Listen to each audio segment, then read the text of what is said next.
Мына эми свет өчкөндү туура эле. Свет өчүп калды мына.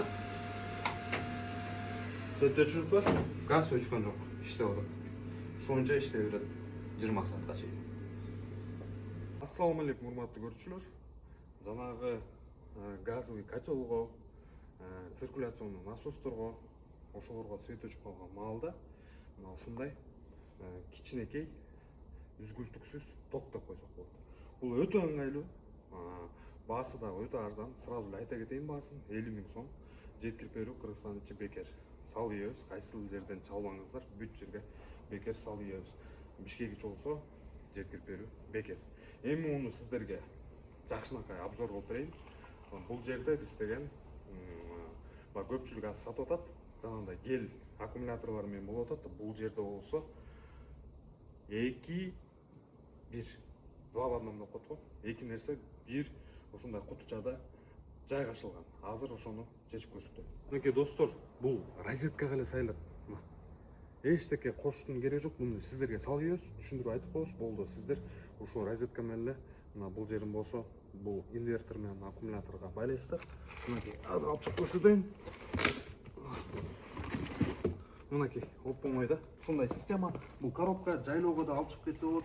Бул жерге панель дагы кошуп иштетсеңиздер болот. 1 киловаттка чейин панель көтөрөт. Мунун эми характеристикасын айта кетейин. 1 киловатт инвертор, 1 киловаттка чейин нагрузканы бере аласыздар. 2 киловатт литий-ион аккумулятор турат бул жерде. Литий железофосфат. Биздики гель эмес, вообще гель колдонбойбуз биз. Эми иштешин сиздерге көрсөтүп берейин. Жүрүңүздөр. Достор, бул жерге саябыз. Өчүгүн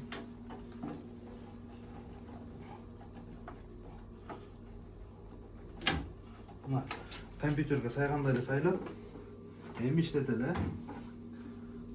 Мынакей азыр 46 баягыстай заряда калыптыр. Эми бул жерде азыр мына свет өчкөндөй кылып туруп имитация кылабы. Бул жер насос, газ турат.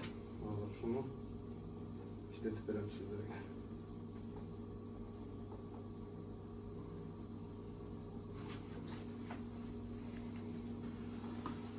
Так, мынакей свет өчтү дейлик,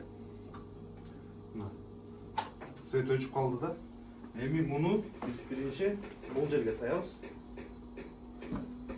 Ушул жерде розеткасы бар. Мынакей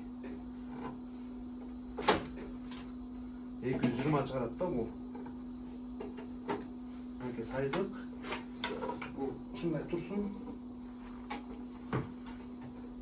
Так, кичине кеткен. Мынакей мындай көрсөтөйүн. Так.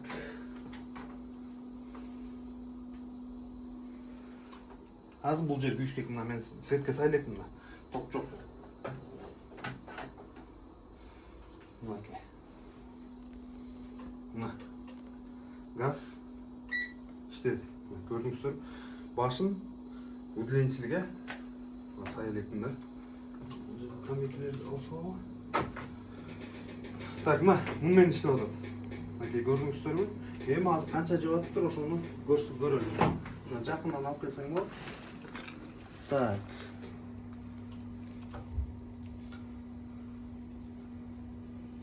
Мына 130 эле ватт жейт ушул газ. Аз эле жейт да. Нары жакта дагы 800 ватт дагы бош орун бар да. Ал жерге болсо ушул радиатор, жанагындай жылыткыч отопление бар го, ошонун насосторун сайып кошуп койсоңуздар болот. Өтө компакттуу, жакшы да, мындай. Эчтеке проводтун улаштын кереги жок. Мынакей. Эми светке ушундай сайып коебуз. Бул постоянно сайып тура берет. Мына өкмөттө чыкты, кошулду дароо. Мынакей. Түздөн түз азыр ушул газды иштетип атат. Анан ошол эле мезгилде мына муну заряддап баштады да. Эч оорчулугу жок. Сиздерге жиберебиз. Мына үнүн уксаңыздар болот, ушундай үн чыгат, заряддап атат. Болду, ушуну алып туруп эле ушундай газ тармага сайып коесуңар. Анан 10 саат, 15 саатка чейин кармап тура берет. Даже мол 20 саатка чейин жетет мол газдын өзүнө. 1 суткага чейин. Жеп жеңил, оп-оңой. Эчтеке провод жанагындай булаштын кереги жок. Бияка компьютер коюп, компьютерден инвертор коюп, анан ал жерге жанына аккумуляторду коюп, андайдын кереги жок. Ушул менен эле колдоно берсеңиздер болот. Бул жерде литий аккумулятор турат. 6000 цикл. Ошондо кеминде 7-8 жылга чейин иштеп берет. Жайында өчүрүп салсаңар болот, эчтик болбойт. Телефон сыяктуу төрт дайра кыш келгенде колдонсоңуздар болот. Бирок эми жайында муну иштетсеңиздер да жакшы да. Жайлоого чыгарып, поход, пикниктерге чыкканда ушинтип зарядын толтуруп аласыңар. Барганда сиздерге даяр тоо шартында 220 чыгарып берет. Мына эми свет өчкөндү туурайлы, свет өчүп калды мына. Свет өчүрүп, газ өчкөн жок, иштеп атат. Ушунча иштей берет 20 саатка чейин. Мына достор, муну деген батирелерге деле коюп койсоңуздар болот. Мисалы, көбүнчө батирелер газ менен жылытылат да, ошолорго да колдонсоңуздар болот да. Ошо газдын жанына бир жакшынакай бурчка коюп алып, ошол удлинитель менен тартып барып сайып койсоңуздар болот ошо газдычы. Андан тышкары, муну күйүүзү иштеткенде мындай иштетет да, мисалы, power дегенди басып койсок, бир күйөт. Анан 3 секунд кармап турабыз да. Деп чик деп өзүнөн үн чыгат. Ошондо күйдү деп эсептелинет. Азыр аккумулятордон өкмөттүн тогуна бере баштады. Бул жерге 1 киловаттка чейин гана сая аласыздар да. Мисалы, Tefal бир нерселерди сайбесеңер өчүрүп салат. Өзүнүн коргойт да. Андан тышкары, могу телефон зарядтагычтарда мына Type-C, ошондой эле алдында USB бар. Type-C менен мына ушинтип телефон заряддасак болот. Проверка подключения зарядного устройства кетти. Телефонубуз заряддалып баштады. Так. Андан тышкары, ошо USB менен да заряддаса болот. Анан бул жер болсо жанагы 12 вольтко